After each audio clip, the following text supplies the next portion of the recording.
20.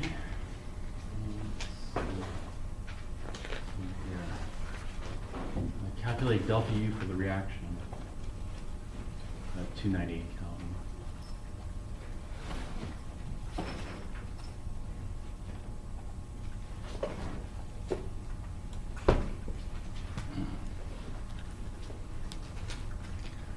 So this one, you know, with multiple choice, sometimes you don't actually have to do the calculation. You can just look at what the possible answers are. And sometimes you could just do a process of elimination.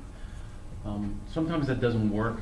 Sometimes you have to actually do the calculation. But if you do process of elimination, we can narrow it down at least to potential answers.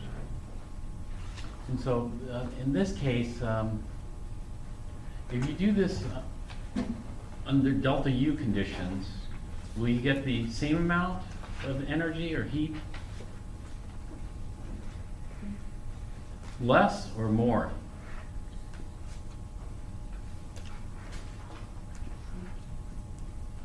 Can you tell?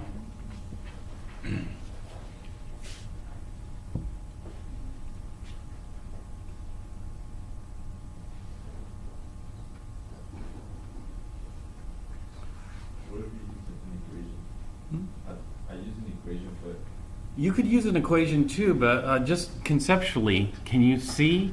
Because if you use an equation, you know, that's all good and fine, but you want to know what a reasonable answer is, because sometimes you can make a mistake with the equation.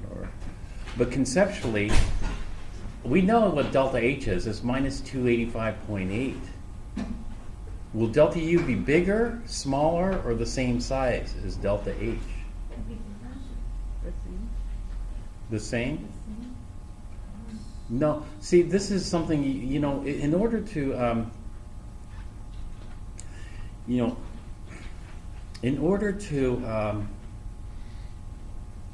be able to answer all sorts of these types of questions, you'd have to be able to answer that question. You know, in this case, is delta U bigger, smaller, or the same size?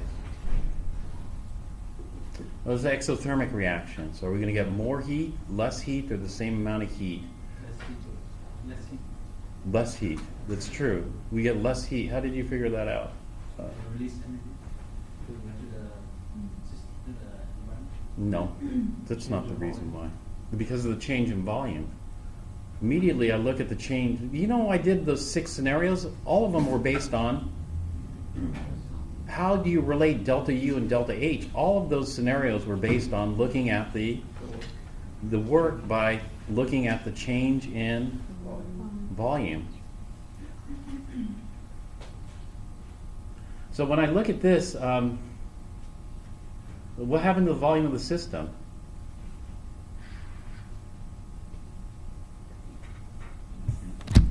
Volume of the system decreased. So one thing is, okay,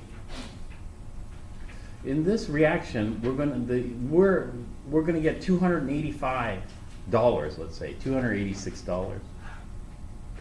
Okay. In this, we're going to get $286 because that's how much energy is going to be released. It's not going to cost us. We're going to get it, right? It's exothermic reaction.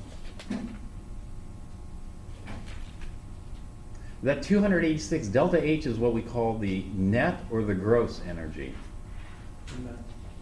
Delta H is the net, so we're going to net $286 in our pocket.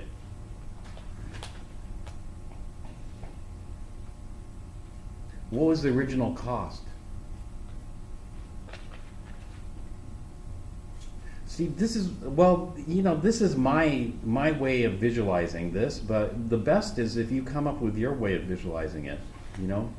The best thing is you come up and say, okay, this is what this means. You know, this is what he says, but this is what it means to me. And then figure it out from there. Because if this cost and bonus and tax stuff doesn't make sense, you know, the best thing to do is to try, you know, to frame it differently. You know, maybe do some other analogy where it might make sense, you know. But the important thing is to course, we can use the equation, but then, if we use the equation, yeah, there's no problem with that, But this would be a step beyond the equation because anybody can use the equation without any conceptual knowledge whatsoever. Anybody can use an equation. And so what you want is some conceptual knowledge. Now, was there a tax, a bonus, or what?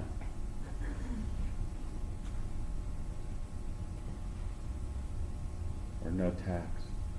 And so I spent all this time talking about this tax bonus stuff.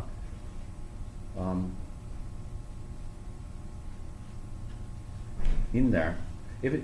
Sometimes things don't make sense, but if things don't make sense, just go ahead and memorize it. You memorize it, and then eventually what happens is you build these connections in your brain, and things get connected, and then all of a sudden everything clicks and falls into place. Like this is what happens so often. Everything's confusing and kind of messed up, and then your brain's organizing all that information, and then all of a sudden things just click and fall into place, and and it happens. But before that happens, some people get too frustrated, so they don't bother memorizing it over and over again. When you look at it over and over again, your brain is working all that time. This is based on what I've read for. And so you don't want to get frustrated. The thing is, you just keep memorizing it. The memorizing is delta U. Is that the net or the gross energy? The gross, that's the cost. So delta U is the cost, but we have to figure out, if it cost you $286, you need to know how much, if it cost you $286, well, somebody might say, oh, this costs $286. Is that before tax or is that after tax? I don't know. You got to ask them. Was that the before tax price or the after tax? You go on Amazon or something like that. Amazon charges tax. All those prices listed on Amazon, is that before tax or after tax? That's before tax, right? And then you got to calculate what the after tax price is. Well, this is a very simple problem. It costs you $286 after taxes.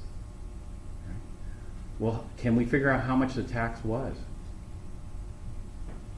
You should be able to look at that and tell me. I can look right at that and say, was there a tax or no tax?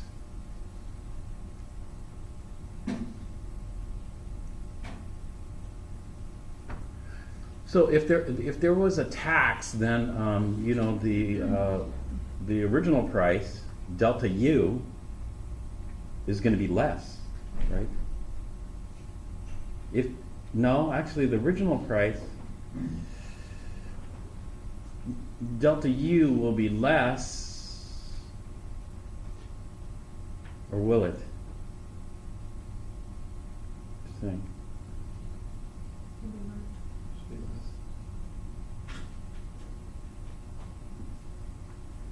Well, anyway, that's what you want to do, and this is why all the repetition helps, because in one night it's very difficult to because the information is disorganized and it takes your brain time. So one night you can't, usually it doesn't quite click, and so the fallback is just to use the equation. We'll just use the equation. Using the equation, the equation is just this: delta U is equal to delta H plus W, right? Because the original equation that we had was delta H is equal to delta U minus the work here. That was the equation I was talking about, the gross price and net price, all that other stuff. But this is what we're going to use. This is where, this is Q plus W, but we have to restrict Q. How do we restrict Q?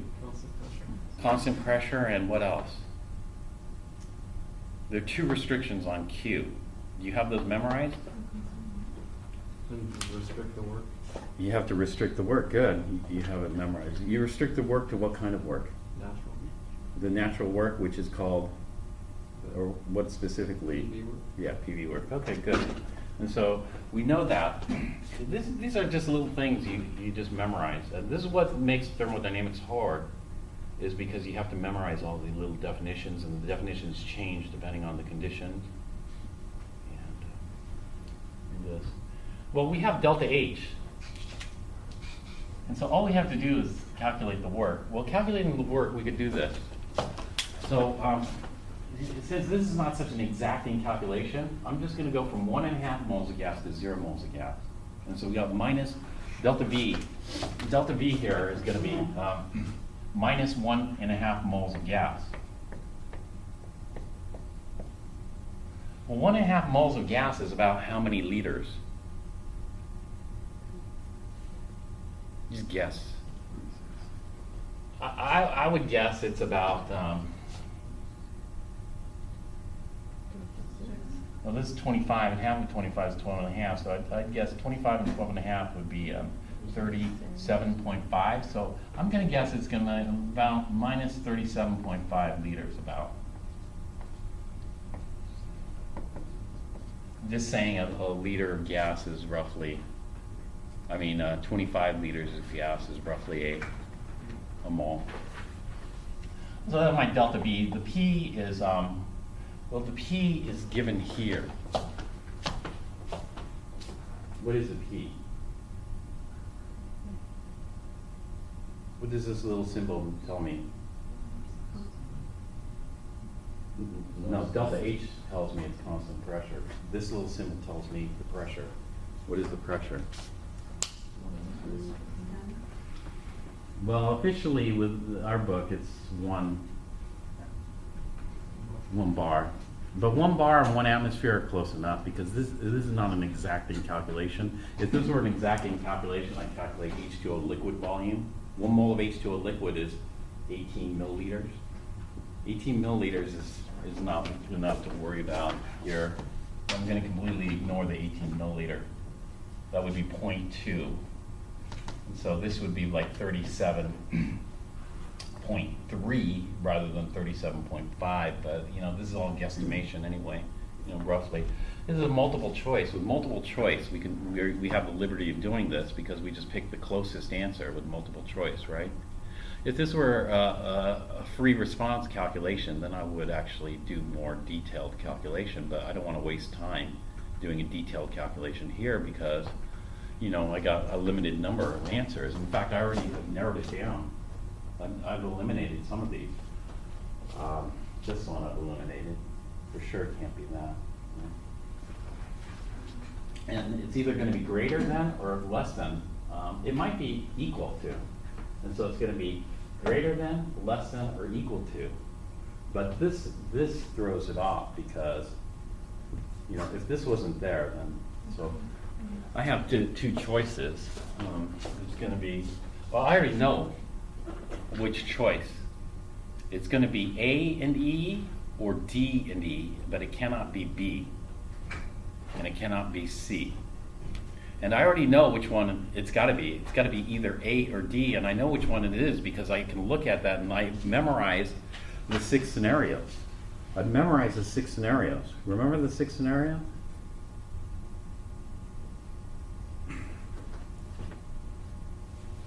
And so I already have an idea of what it is, but like I said, we don't have to do that because we could just go ahead and calculate it. So what I'm going to do is I'm just going to calculate this as 1 or close enough to 1. And so minus P delta V is going to be about, about 37, what was that, 0.3? So let's just say about 37 liters, minus 37 liters. Liters bar. But, liters bar, the conversion is, actually the conversion is even easier. There's 100 joules, 100.0 joules per liter bar, or 101.3 joules per liter atmosphere. And so the conversion is even easier for this. And so this gives me 3,700. Minus P delta V, well, a minus is plus, so this is going to be plus 3,700 joules, which equals 3.7 kilojoules. Plus 3.7 kilojoules. And so this is minus 280, 285.8 plus 3.7 kilojoules, which is going to give me 282.1 or 285.8 plus 3.7 is 282.1 kilojoules.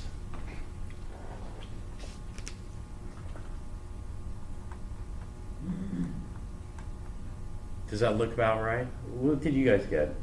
Brandon, did you do this wrong? What did you get? You selected A? Yeah. I did conception.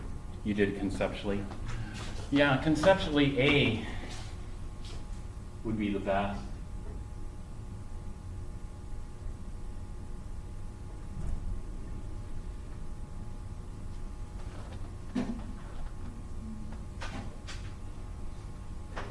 But this is a trick. A would have gotten, if I did the calculation correctly here, then this is a little trick question. You know, because of this. If this wasn't here, you would have been right. You know, sure. But it's so close. It's so close. It's only 1 joule off, and I didn't go through very accurate calculations. So probably would have given it to you. A was probably unacceptable. Okay. But conceptually, how did you think about it? Conceptually. I just saw it was a volume change. It was exothermic and stuff. I knew the surroundings did work, and so I know delta H is greater than delta U, so I just put an A. Okay. Yeah, that's fine. I would have done it like this. I would have said, okay, which of the 6 scenarios is this? Well, this is, an exothermic. So which of the 3 exothermic scenarios is this? This is where the volume is decreasing. And so we call this delta U here. This is the total change in energy. Now, if the volume is decreasing, what we do is we get a little bonus, right? And so the system gains energy. System gains energy. Is that right?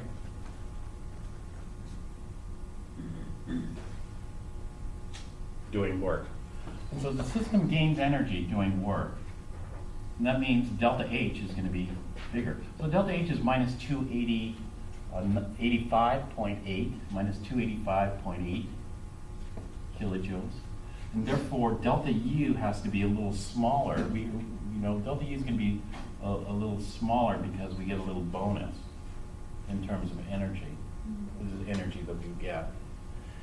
So if you burn this, that is burn hydrogen in a constant volume container, then we're going to get less energy than if you burn it in a constant pressure container. The reason we get more energy out of a constant pressure container is because we get a little bonus from the work done by the surroundings. This is the way I would have thought about it. I would have thought, okay, this is this scenario. There are only 3.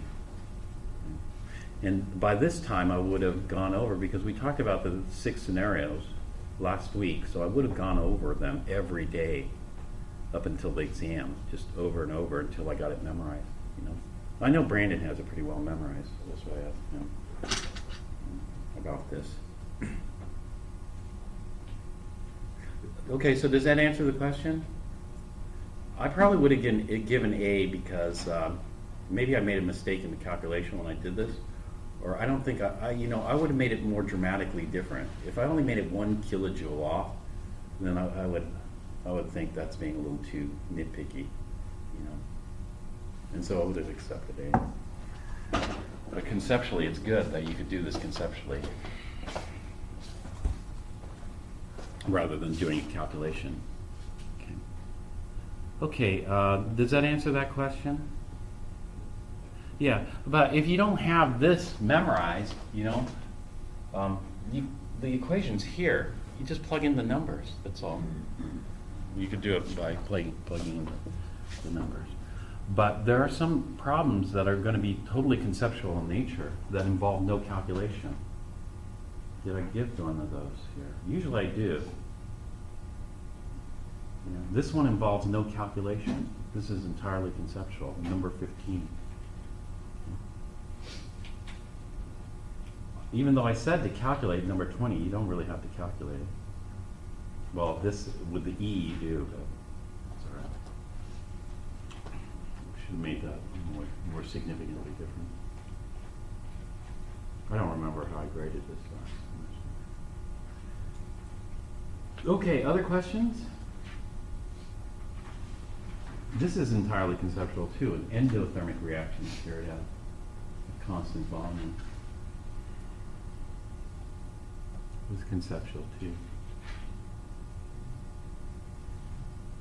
This one, you know, if you've seen it enough times, like, gosh, if you've seen something over and over again, then it kind of becomes ingrained in your memory, right? And so, like this particular problem under constant volume, you might have seen, I mean, it's endothermic, right? And so you might have seen me do this. Delta U is equal to QV, right?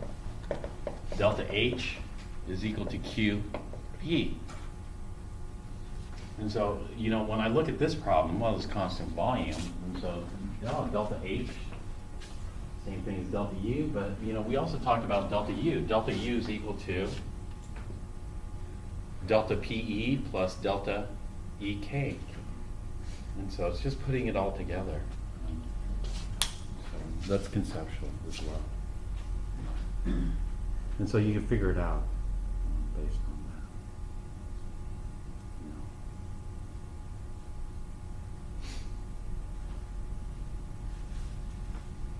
that. Other questions?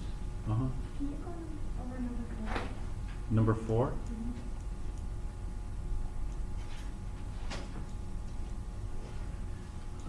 Calculate the heat liberated when 24.45. Actually, you know what? 24.45, that number is special. That's the one I asked you to memorize. I didn't use it here because we're just doing a rough calculation. I should have used it here. If I did 24.45 instead, would that have made a difference? You know, maybe. But anyway, when 24.45 liters, what's special about that number? That's a mole of gas. Under what kind of conditions? At 290 Kelvin and 1 atmosphere. Well, so that's where we are, 290 Kelvin, 1 atmosphere. 24.45. And so we're burning 1 mole of methane. How much heat is liberated? Well, I give you delta H of combustion, enthalpy of combustion, standard enthalpy of combustion is 890.3 kilojoules per mole. So I got 1 mole, I'm going to get 890.3 kilojoules. And so how much heat is liberated is, well, which one did you put?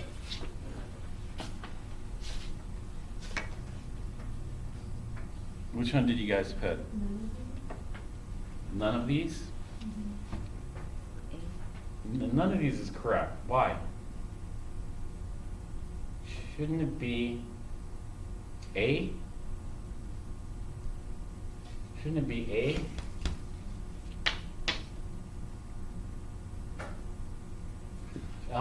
It's because of the wording. You know, how much heat was liberated is plus 890.3. You know, if somebody asked you how many dollars was lost, oh, minus $890.3 lost. Minus 890.3. So I lost minus 890.3. Maybe that makes sense. Does that make sense? Probably people know what you're talking about, right? Or then if minus 800, I lost minus 890.3. Well, what if they lost 890.3? Then that would be wrong. I lost $890.3. I lost minus $890.3. Which one's right? Which one's wrong? Or are they both right?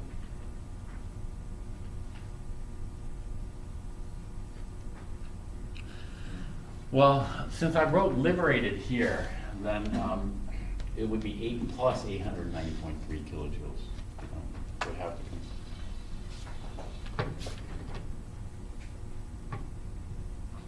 Because, like, is there such thing as a minus $20 bill?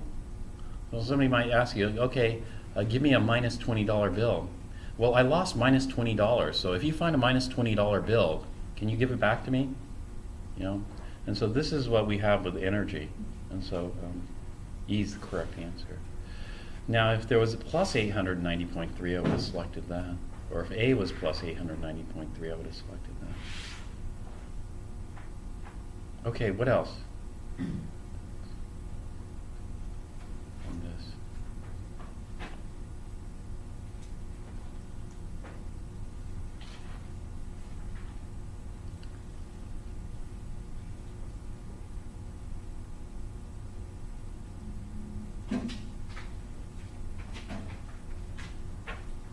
Are there any other?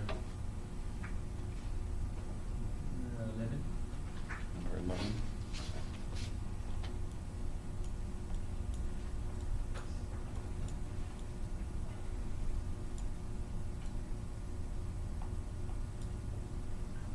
Combustion of 1 mole of methane always yields the same amount of heat output.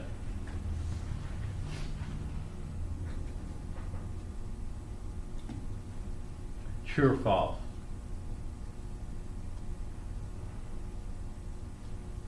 So what did you guys put down here? False. False is correct. That's the right answer. False. The reason it's false is because I didn't specify something. You know, I didn't specify the condition. The amount of heat you get depends on how much work is done. How much work is done depends on how you carry out the combustion reaction. And since we have no idea of how we can figure out how much work is done here, you know, whether it was done in a bomb, a constant volume, or out in the open lab, we can't predict the amount of heat. So the heat here we just give as a generic Q. Now, if we restrict the heat to QV, then yeah, QV is always the same. You know, the heat at constant volume. The heat at constant volume, we give another word for that, delta U. Delta U is called the state function.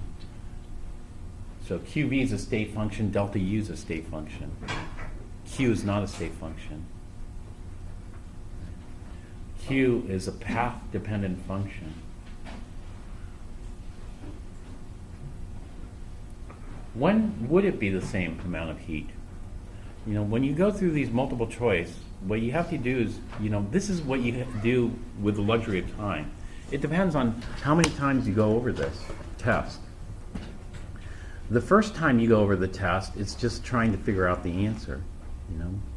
And as you go over the test subsequent times, then you try to throw twists in there. Okay, I got this, but now what would make this a true statement?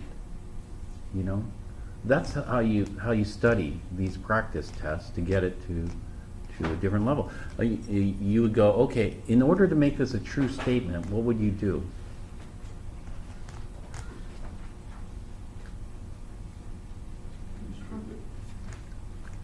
You'd restrict it, yeah.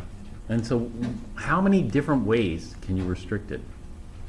Think of all the ways you can restrict it.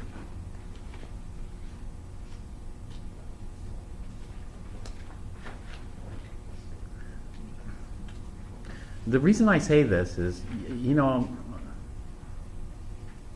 I know there are a lot of people, and this is why I don't give the answers sometimes. I don't give the answers because I know a lot of people just study this right before the test. And then all I do is I just change it just a tiny bit, you know? And I think conceptually it's the exact same kind of question, but just because of that little tiny change, they can't answer it. And so then I think, wow, you know, they don't understand it deep enough to really be able to apply it. You know, to really be able to apply it, they have to understand it at a higher level than what they're getting. And so how to get to a higher level is you throw twists in the question yourself, and then you ask yourself, so that it's not like rehashing, oh, this is getting boring, this is getting old. No, because you make little changes each time. You think about it. What about work? What if this were work? Combustion of 1 mole of methane always yields the same amount of work? And then you think about it in terms of all the thermodynamic quantities. How are they all interconnected? And then you'll have it at a deeper, because then you're making those connections. Initially, you don't make any connections, so this is why everything seems so confusing and a mess. And then you start connecting the things together. But it's not like, because thermodynamics is kind of complicated, it's not like, okay, just do this rote memorization and then you can make all these connections. It doesn't quite work, and I think I don't know why, but I think it's because you're memorizing somebody else's words. When you memorize somebody else's words, it never has quite the same impact as if you made your analogy or you made your own description of it. All right, so how can you restrict it? Tell me the ways you can restrict it. How many different ways can you restrict it? The constant volume. One, a constant volume. So one twist of this would be combustion of 1 mole of methane at constant volume always yields the same amount of heat output. True or false?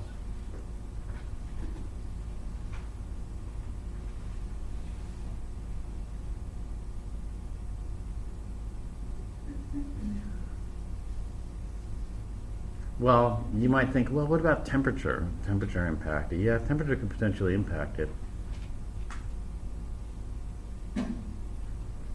But we'll just say, temperature is not going to impact it that much.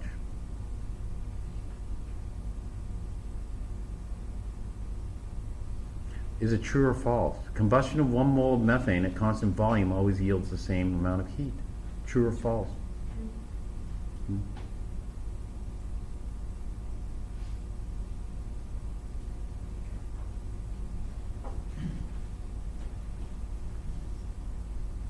See, that's the way you would twist it, and then you would think, you're trying to make these connections, and this is one way to make the connections.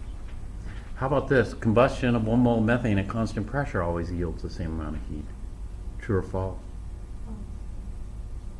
False? Okay, then you'd have to say false because why? True because why? Then you want to build up on that. This is the way you're going to learn from these tests in order to be able to answer new questions. And so, it's false because combustion of 1 mole of methane at constant pressure always yields the same amount of heat. True or false? False. False because why? Tell me why it's false. Even though multiple choice doesn't ask you why, you should try to think why. That way you can answer other questions, variations of this. What I always did in preparing for exams is I always tried to guess what the teacher was going to ask during the test.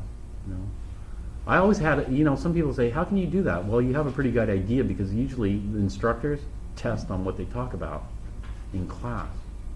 And so I had a pretty good success rate with, like the main topics, because the main questions, but the secondary questions, no, those are random guesses. But for sure, some critical points I could guess. Like you could guess for me. For sure you're going to get delta U, delta H, right? That's an easy guess. You can get delta U, delta H questions and being able to relate them. What else can you guess is going to be on this test? Well, for sure you're going to have something about work, right? Heat, constant pressure, constant volume, all that stuff. You're going to guess that. Now, what the exact question is, I don't know, but it's going to be something related to those. And so this is why, the study guide. I think about the study guide sometimes, and I think, study guides are tough because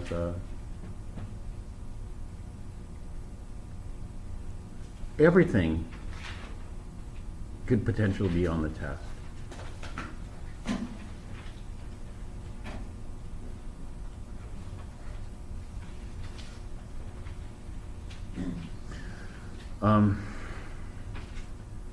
In the book.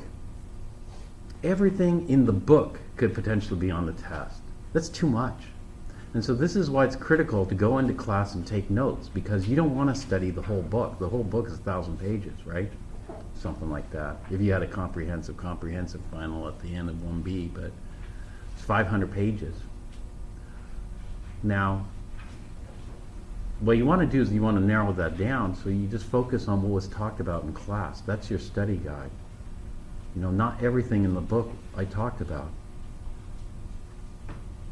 But everything that I did talk about could potentially be on the exam.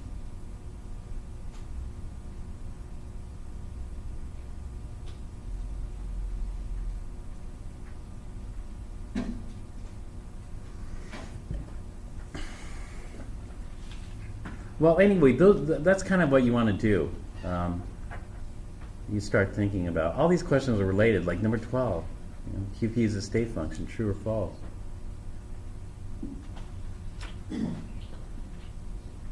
False? False because why? That Hmm?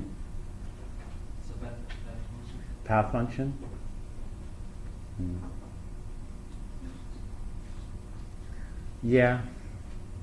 It's a path function, but what does that little key mean? Constant pressure. Constant pressure. This one could be a trick question too. QV would, for sure, that would be a state function actually. You know, because you restricted constant volume. This one definitely would be a state function if I said what? If I added one thing, you would say for sure that's a state function. But since I didn't add this one thing, this question is a little bit ambiguous. That is, maybe, maybe not, because I don't know one thing. Yeah. What didn't I tell you about this one? The what? The restriction of work. The restriction of work. If I said QP with P delta V work only is a state function, you know that for sure is true, because that's called the definition of what? QP with P delta V work is called delta H. That is the definition of delta H. And the reason they used a different symbol rather than calling it QP with P delta V work is so that there was no confusion. You know, delta H is restricted. QP with P delta V work. Right. But since I didn't put that P delta V work, you might go, huh? Yes, it's true if P delta V work, but no, it's false because I didn't specify P delta V work. What if it was mechanical work? What if it was electrical work? Right? I could do it at constant pressure, but you know, have you ever seen those fuel cell cars? They have methane fuel cell cars, which you use methane and you convert that into electricity. The combustion or the oxidation of methane into electricity. You're going to generate, even though that's under constant pressure conditions, you're going to generate a different amount of heat.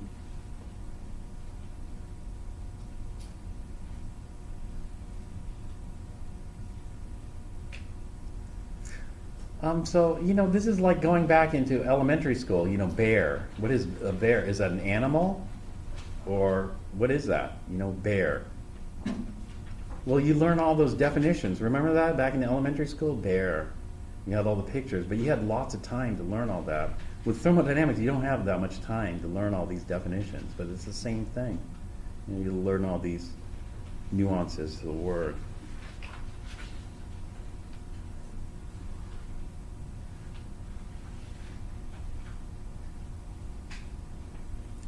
And so this one, you know, the people, you know, this one, I would have probably, I'm not sure what I marked on here, but the people, they might say, okay, I got it wrong, but why did you mark it off? You know, and you can come back and argue with me about this particular problem, and I see, okay, I see where you're coming from. I would have given you points for it. But it depends on the level of the class, you know. It depends, you know, how tricky I'll make a particular question. Because if everybody understands the definitions very well, then everybody's going to get 100% on this question. Well, if everybody gets 100%, that's great, but it doesn't, you know, spread the distribution.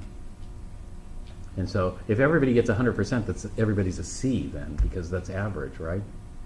And so sometimes you got to make the question a little trickier and make it more complicated.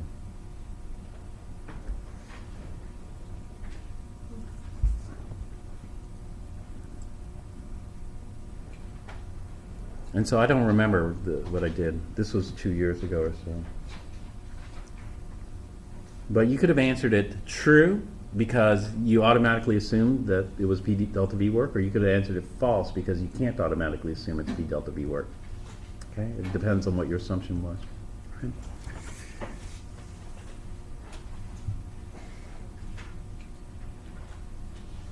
Sometimes they say select the best answer. If you're forced to select the best answer here, which one would it be? It would probably be B, false, because you can't assume it's just P delta V work. We do lots of constant pressure. Like you've seen those CNG cars driving by? Well, that's not really constant pressure, is that? In a way, it is constant pressure. Yeah. Because the products, the reactants are all at atmospheric or barometric pressure. But the amount of heat you're going to get is different than burning it in a Bunsen burner. You burn methane in a CNG car, compressed natural gas car.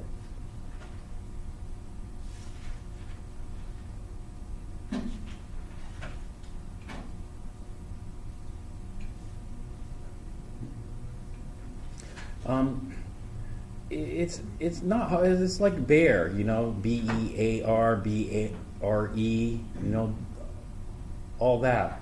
It's like that. It just takes time to memorize these definitions, but once you do it, then you'll be okay. But before you get it there, everything's just confusing.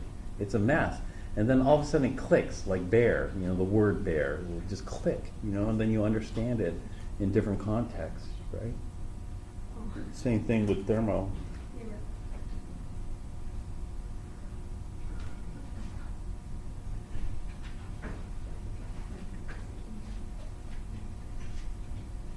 And so learning English, I think learning English, you know, as a second language might be tough, you know. And so this is like thermodynamics. It's tough. So as for your path function would be Q and work. Mm-hmm. Give me another example of a path function. This is where you extend it. Give me another example of a path-dependent function.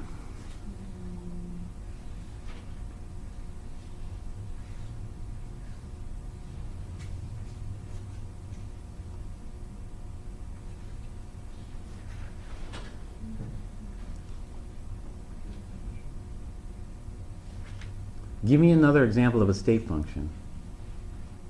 State Yeah. Not delta U, delta H. Give me something totally different. Give me another example of a state function. Delta V is a state function, yeah. Delta T is a state function. That's correct. All right, give me another example of a path-dependent function.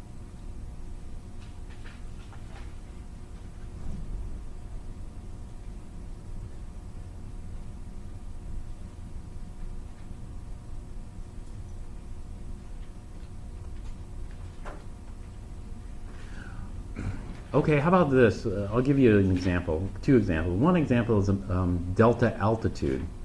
Let's say a mountain is like Everest is 18,000 feet high or whatever it is. I don't know, what is Everest? 26,000? Well, let's say Mount Whitney. Mount Whitney is 14,500 feet tall. Okay. That's a state function. It's 14,500 feet tall. A path function would be,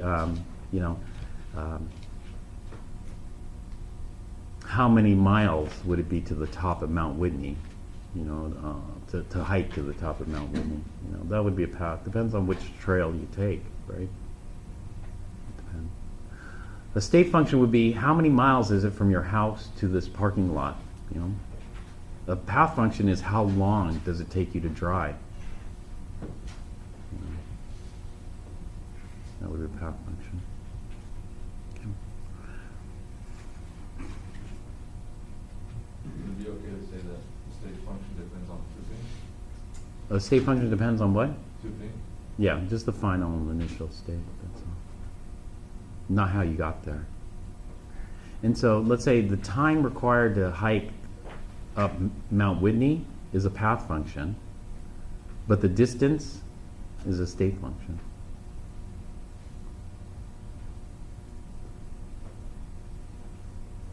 All right, other questions? Can you do number 35? 35. You know, if all this stuff is overwhelming, like all these definitions and everything else, you know, don't give up, because you also have short-term memory. You can always fall back on.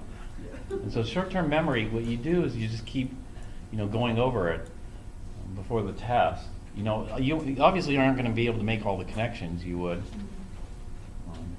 for longer term, but you still can get some, you know, get lucky or get most of them right.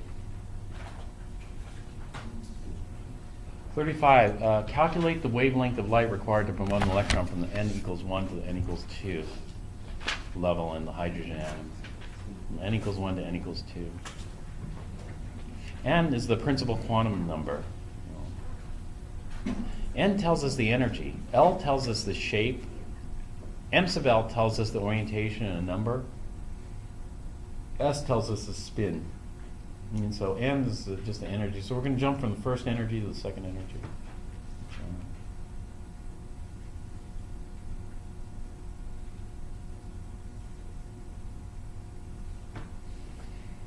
So how would you do this? Using long term? Yeah, the Rydberg equation would use that. And the Rydberg equation you don't have to memorize, that's going to be given.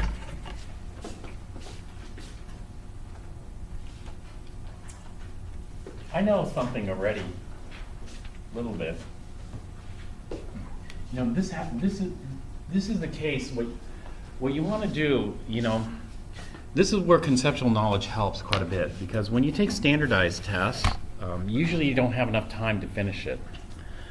And when you're taking these standardized tests, sometimes you have to guess at the answer. So are you going to do random guess, or are you going to kind of do a educated or narrower down guess? And so this, you might be able to guess, although this throws it off. But in a lot of standardized tests, you don't have this. And so when we look at the numbers here, 46.1, is that visible or infrared or what? It's visible. It's visible. 324, what is that? Not visible. What is it, UV or infrared? UV. 121? 121.6 would be? No. We're talking, to get to X-rays, so we go UV to X-rays, it's at least 3 orders of magnitude change in the wavelength. We're looking at 3 to 5 orders of magnitude change in the wavelength when you look at the numbers. That's still in the UV. This 390 is visible. So n equals 1 to n equals 2 is in the UV. You know, it's got to be in the UV. Because if we want from 2 to 3, that's in the visible. 2 to 3, 2 to 4, 2 to 5, 2 to 6. Those are the 4 lines of visible. And so we have 2 choices, B or C. That's it. And so if you were to guess, you have a 50-50 chance, you know, guessing. And if E wasn't there, but it's going to be B or C. Well, we can figure it out.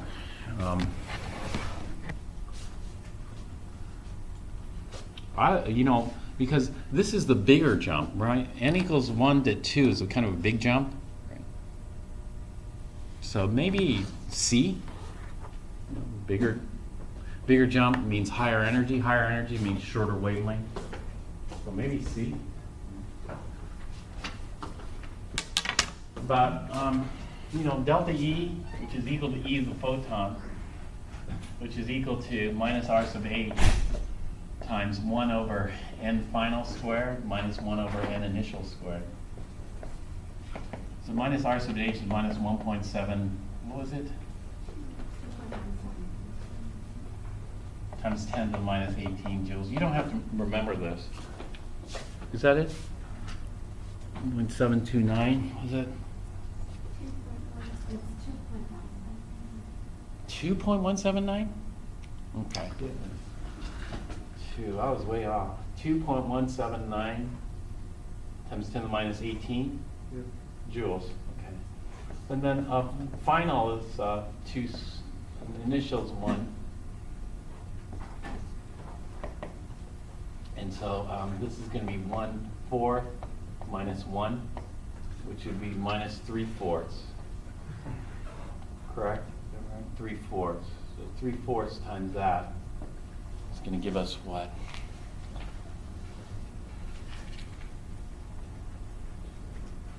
Oops.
What did you get here? 1.634 1.634. times 10 to the negative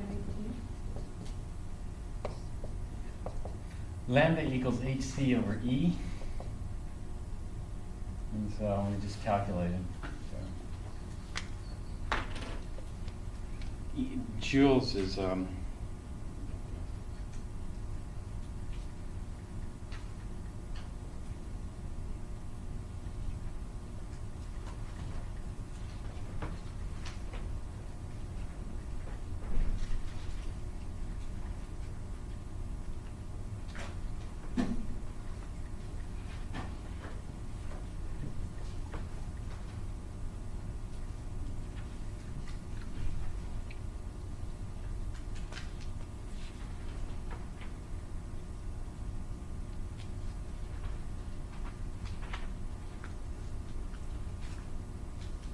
what did you get?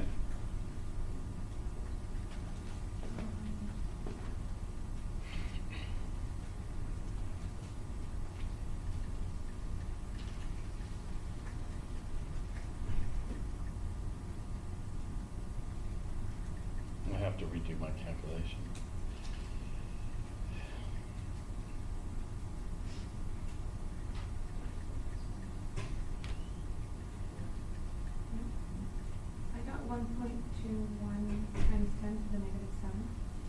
0.21 times 10 to the negative 7. Meter. Meter. Do you recognize that number? How many nanometers is that? What's a nanometer? 10 to the negative 9? So we do this, we move the decimal place, 1, 2, and we have 121 times 10 to the minus 9 meters, which is 121 nanometers. And so,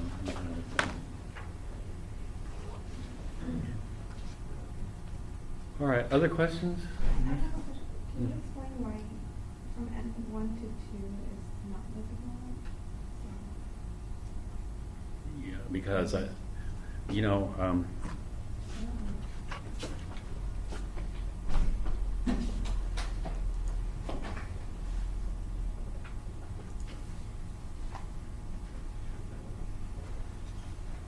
and how about Mastering Chem? Did Mastering Chem talk about this? The visible lines versus the...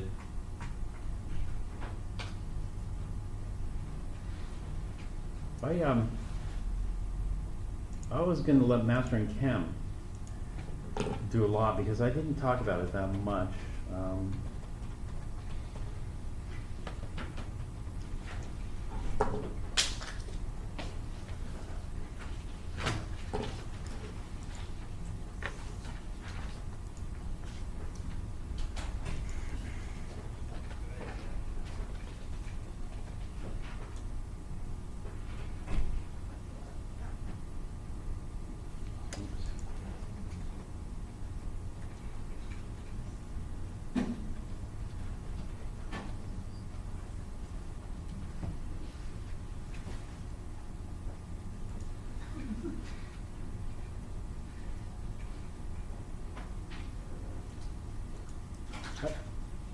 In Mastering Chem, this assignment was the hydrogen atom spectrum. So let's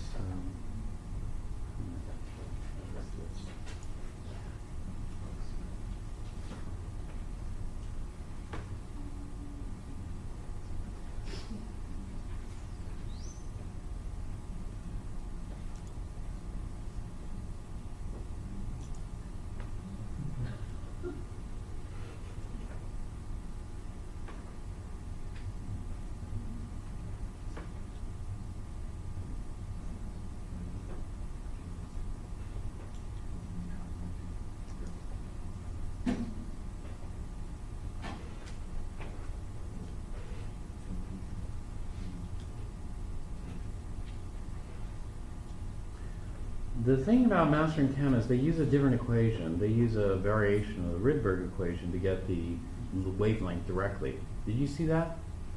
And so one of the questions I got in the other class is, why is the R different in Mastering Chem versus the R that I gave you? And the reason is this. Like, for example, you've already have memorized the R value for the ideal gas law, right? What is it? 0.08206, but that's liters atmospheres per mole Kelvin. Have you memorized the R value for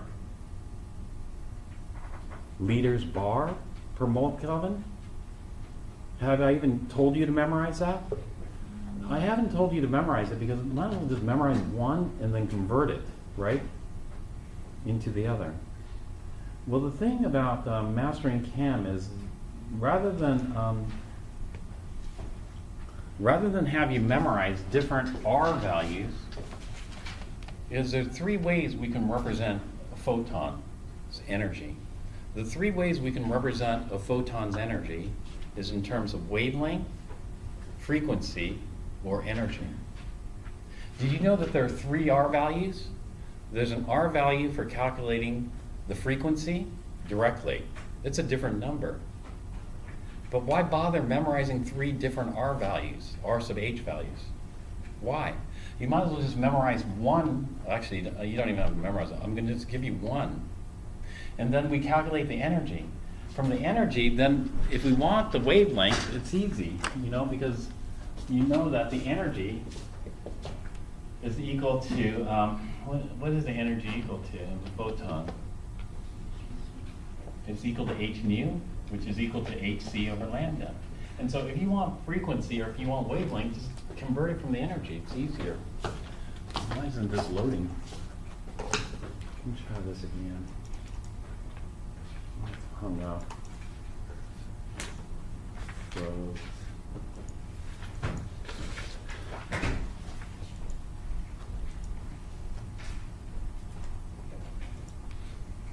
Try a different browser here. So did you notice that in mastering Chem? If you notice that, that's good, you know, because that means you caught that. The number is different. The number is different because it's telling or asking for different things. So that's why some students were asking, you know, so different. Number is so different.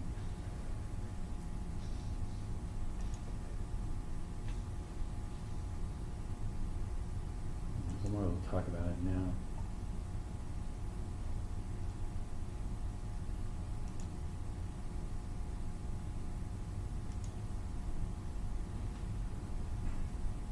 Is this the one? Yeah. This is the one. Basically, the reason why I knew that was in the UV is this.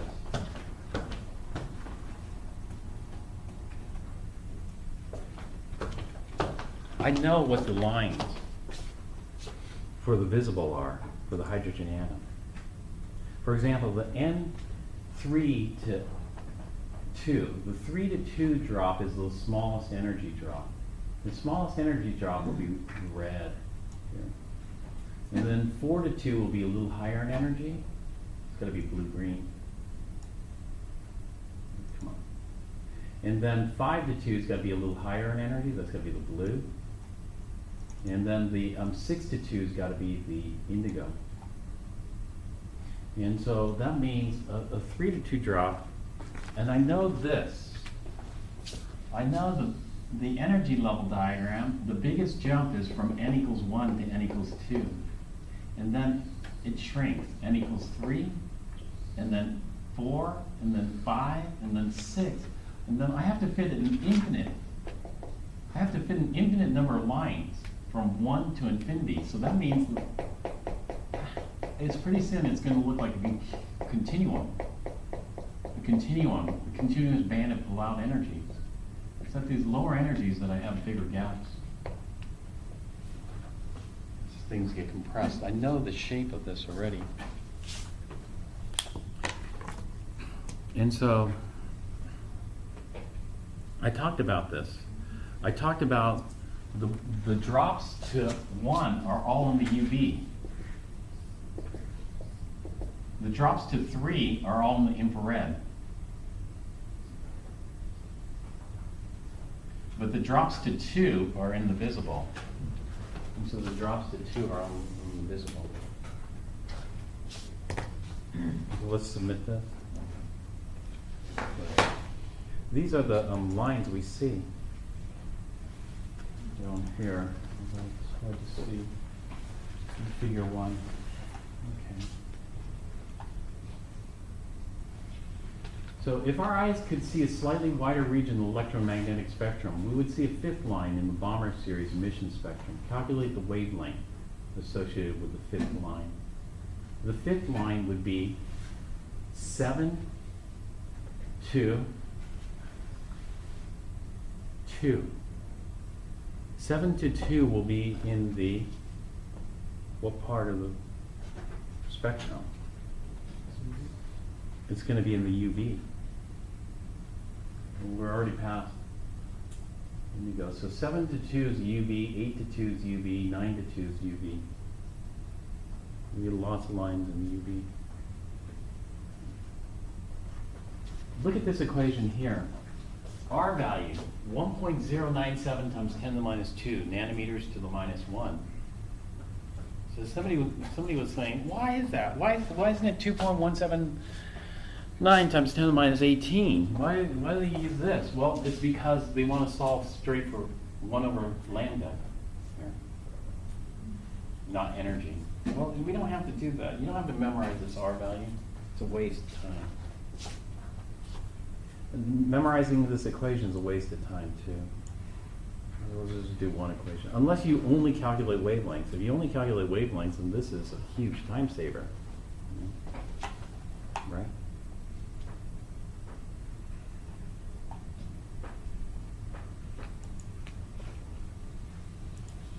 It's this too. You know, the Bohr equation. I thought that I should have had one with a video. How much energy? So we figure out the energies here. Well, actually, this one's not really figured out. Zinc emission. This, sorry, zinc emission is supposed to come later. That in the wrong order.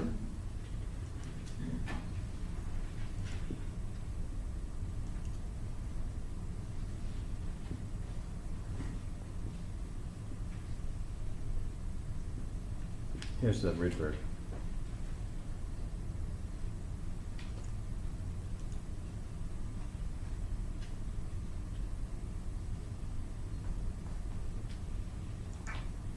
So you also want to go back and review this if you have time. Oh, here it is. Pashan. This is what I was looking for. We have different series.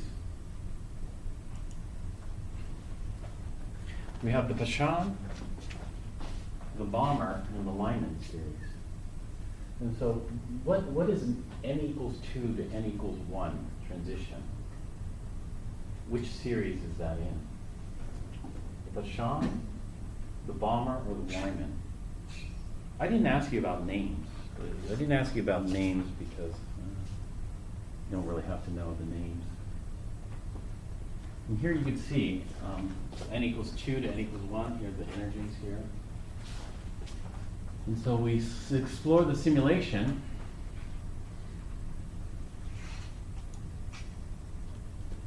I think this was it. Well, maybe not. Did it work on yours? I can't update Flash or wherever else is needed because this is all school computers. It doesn't work on this computer.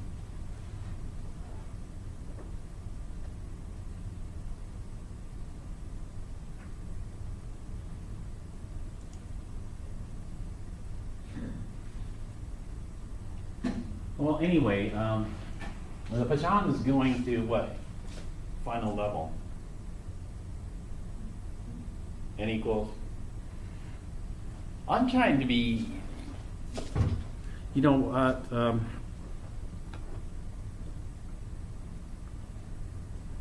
at some places, you know, people will ask you the names, and maybe I'm being too easy because I don't ask you to memorize all the names for these things. But these were named after the people who discovered them. Like Balmer, this is easy because these are all the visible lines. You know? But Lyman and Pashan were invisible, and they had to use special detectors to do it. And so Lyman discovered these other lines. Was it in the infrared or was it in the UV?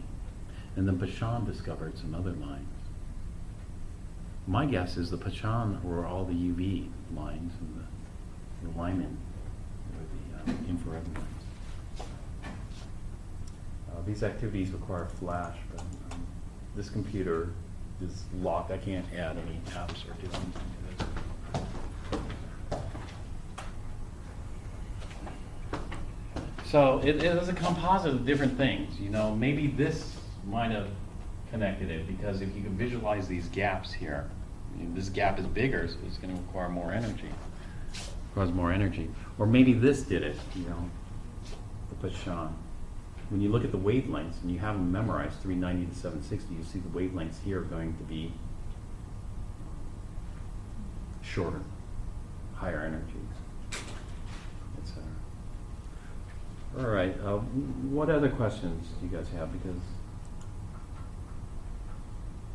thermodynamics is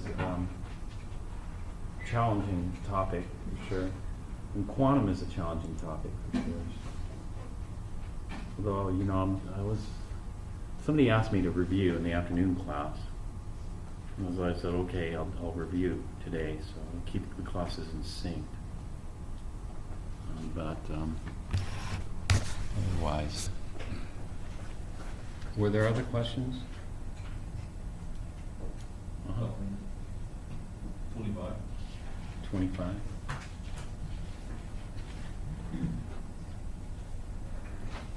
"20 joules of IR radiation has the same energy as 20 joules of UV radiation."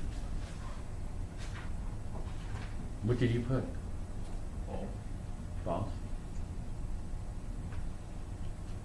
Yeah, I put false too. I put false there because there are two energies. Whenever we talk about light, there are two energies. What are the two energies that we deal with light?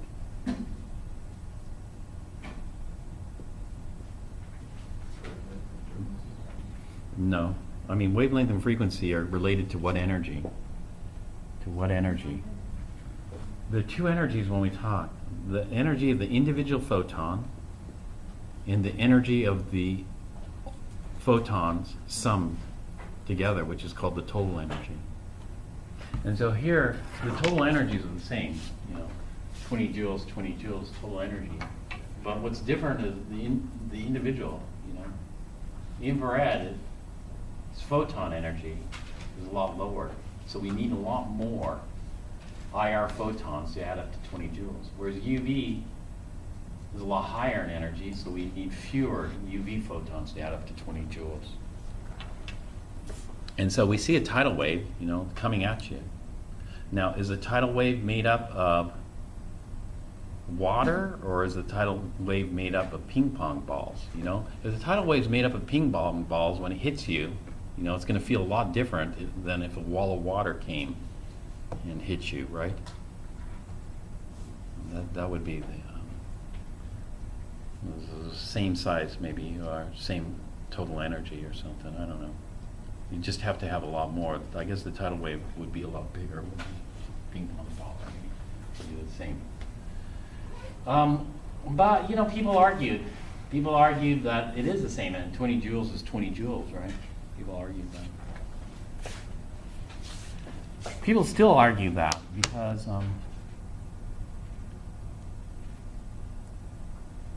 like for example, I was hearing, and this conceptually is difficult for some people to understand because,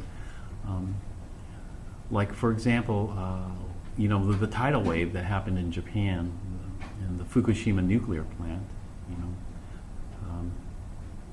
people were talking about radiation exposure. And they were talking about radiation exposure in terms of total energy. The total energy exposure was very small, right?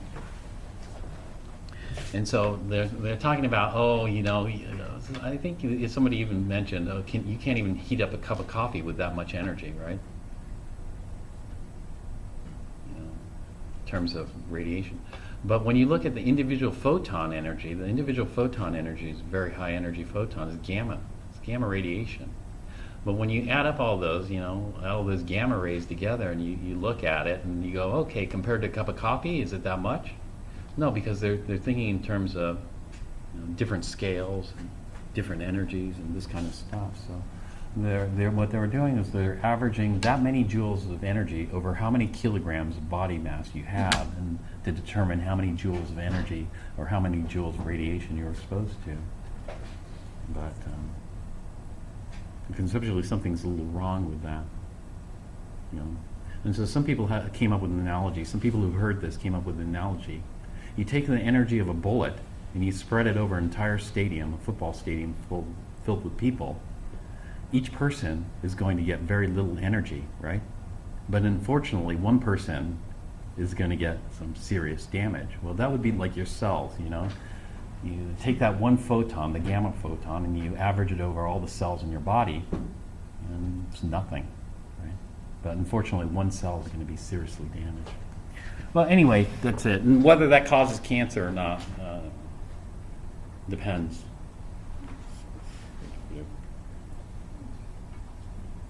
All right, other questions? So this one, people argued last time. I remember this question because a lot of people came up. I chose false as the answer. Because it's not. Is this the same thing? Then, which one would you rather be exposed to? 20 joules of IR or 20 joules of UV? Which one would you rather be exposed to, as far as radiation exposure goes? IR. IR. Yeah. Well, but watch out, because I used to work with IR lasers. IR lasers will make you blind in an instant, cause a lot of heat damage to your eyes. Yeah, well, you have to wear special goggles. And if you forget to wear your special goggles and you get hit by an IR beam, it's very bad news. And so you got to watch out, because IR can pack a punch, especially if you have enough joules. Things can get very hot, cause damage that way. Okay, what else?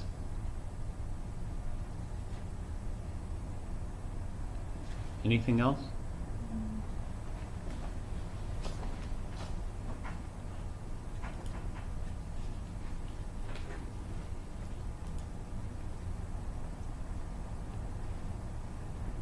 Well, let me preview the next.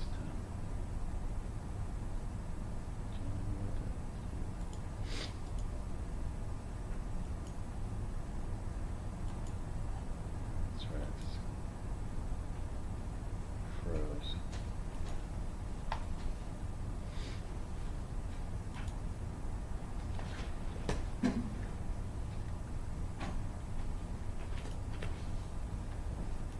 Chapter 11 and 12 are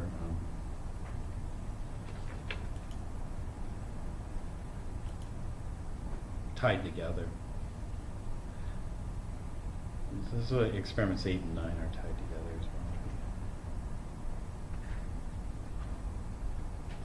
well. But in chapters 11 and 12, we're going to continue this quantum mechanics stuff. Do you know the orbitals so far? Yeah, you probably know the orbitals. What are the orbitals? S, P, D. Could you even sketch the orbitals? Could you sketch the orbitals? No? Yeah? You know how many nodes there are in the orbitals? Well, that's the beginning. You're going to have to learn more orbitals, in chapter 11. So, we're going to do this. We're going to do this Vesper stuff pretty soon. Actually, this is chapter 11. And so there's orbitals like this. This is a pi orbital. This is chapter 11. This is quantum mechanics. Do you recognize those things there? In the top? What does it look like? They look like wave functions. So wave functions. These are orbitals. Those are regular orbitals, atomic orbitals. And then we got some new sets of atomic orbitals that we have to memorize. sp3. You might have already done this. Have you done sp3 orbitals in Chem 4? sp2 orbitals? What's that? That's the energy level diagram, right? This is an energy level diagram, but not the complete diagram. In chapter 10 and 11, we just show the valence electrons here. And so just give you a little preview. We're going to continue with this energy level stuff and energies and this kind of stuff, orbitals. But now we're going to start drawing the orbitals. Like this. Here. This psi waves. Remember I told you about blue? Blue and blue is constructive or destructive? Blue and blue. What was blue and red? What were the codes for that? Blue and red. Not electrostatic potential mass. Electrostatic potential maps are different. What was the blue and red for the orbital lobes in quantum mechanics? You don't have that memorized by now? Or do you?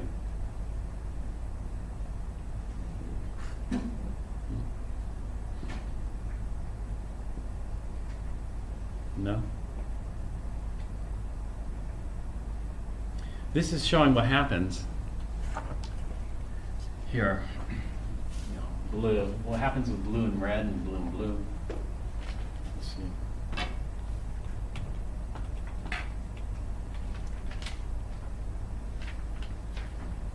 Blue and blue, red and red. The purple is different. Purple is just trying to show perspective on things. The blue and red have a definite code to them. Because these are waves.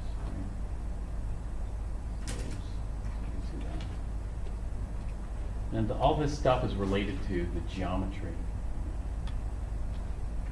All this stuff right here is called valence bond theory. Valence bond theory is what we use for Lewis structures. Lewis structures, we look at the geometries of Lewis structures like this.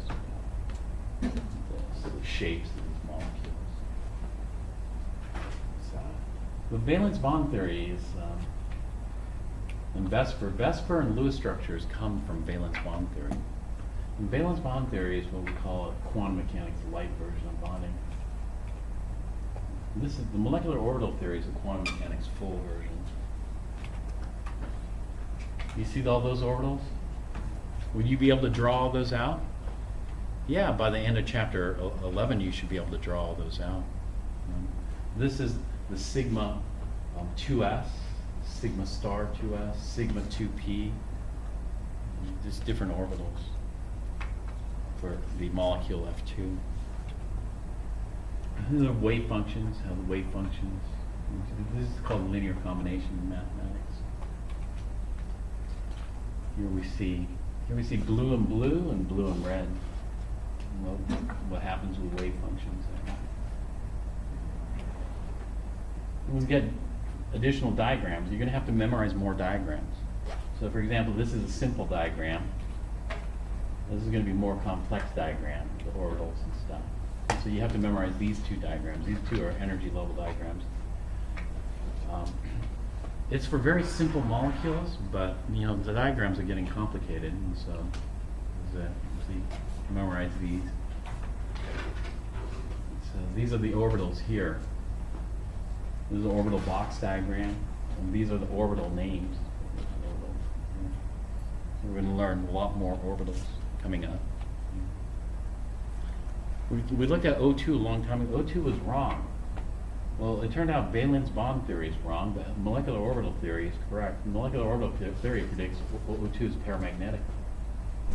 So we'll see it here. It works. Heteronuclear. There's a heteronuclear diatomic molecular orbital diagram of the orbitals here. Benzene. This is a valence bond picture. This is a molecular orbital picture. We'll compare the two theories. This is ozone. Ozone, you know, Lewis structures valence bond theory. We come up with the resonance hybrid.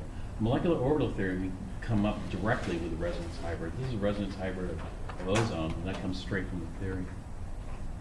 Here it is. This is ozone again. And more complicated molecules here, beta carotene. This is, you know, a molecular orbital theory applied to extended systems. This we're going to talk more about. This is ionic bonding and covalent bonding in SF6, unresolved issues. SCl2, some unresolved issues. H2SO4. You know, should we expand the octet or not? Is it expanded octet? Is it not expanded octet?